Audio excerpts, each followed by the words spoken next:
All right, let's talk about Ikigai. You've probably heard of it, right? This Japanese secret to a long, happy, meaningful life. But what if I told you that the version you know, the one that's all over the internet, well, it's pretty much a modern myth?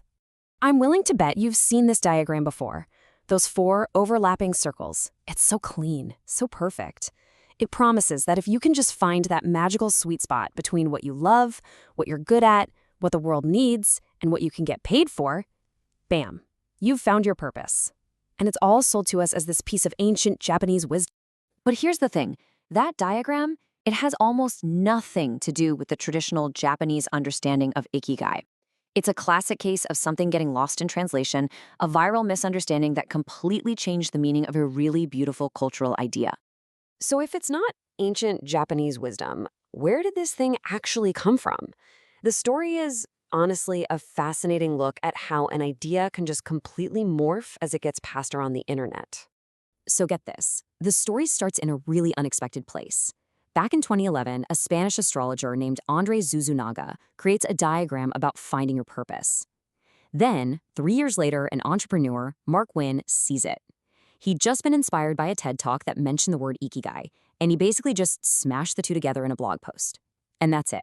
That's the combo that went viral. And here's the kicker. That blog post that basically cemented this diagram in the minds of millions, it took him all of 45 minutes to write. It wasn't some deep, scholarly text based on years of research. It was just a quick flash of inspiration that accidentally redefined a concept for the entire Western world. And, to be fair to Mark Winnall, he's been pretty open about it. He never claimed to be an expert on Japanese culture. He basically said, look, my role was just to merge these two ideas. He admits he took the Japanese word and slapped it onto a pre-existing Western idea of purpose. So, okay, if the diagram is a myth, then what is the real Japanese meaning of Ikigai? Well, it turns out it's something way more subtle, way more accessible, and frankly, a lot more beautiful. It's not about some grand search. It's about an everyday feeling. The word itself gives us the biggest clue. Iki means life, and gai means reason or worth. So put it together, and Ikigai is, quite simply, your reason for living. It's what gets you hopping out of bed in the morning. And this is where you see the huge difference, right? The Western myth turns Ikigai into this stressful hunch for a single, giant, profitable life mission that you have to go out and find. But the actual Japanese reality? It's all about the small, daily joys that you feel. It can be your family, a hobby you love, or just a quiet moment of peace. And hey, the numbers don't lie. A 2010 survey in Japan asked people flat out, is your work your Ikigai? And the results were crystal clear. A whopping 69% said, nope, absolutely not. That tells you everything you need to know. For most people in Japan, their Ikigai is explicitly not tied to their career or a paycheck. So what does this authentic Ikigai actually look like in real life? It can be as simple as the ritual of your first cup of coffee, you know the one, or the quiet satisfaction of tending to your garden. It can be the love you feel for your kids or just laughing with good friends. It's about the process, not some grand outcome. Now, if you want to see Ikigai in action, really see it, we have to talk about Okinawa, Japan. This is a place where this philosophy isn't some abstract idea. It's a key ingredient to living one of the longest, healthiest lives on the entire planet. You might have heard of these blue zones, right?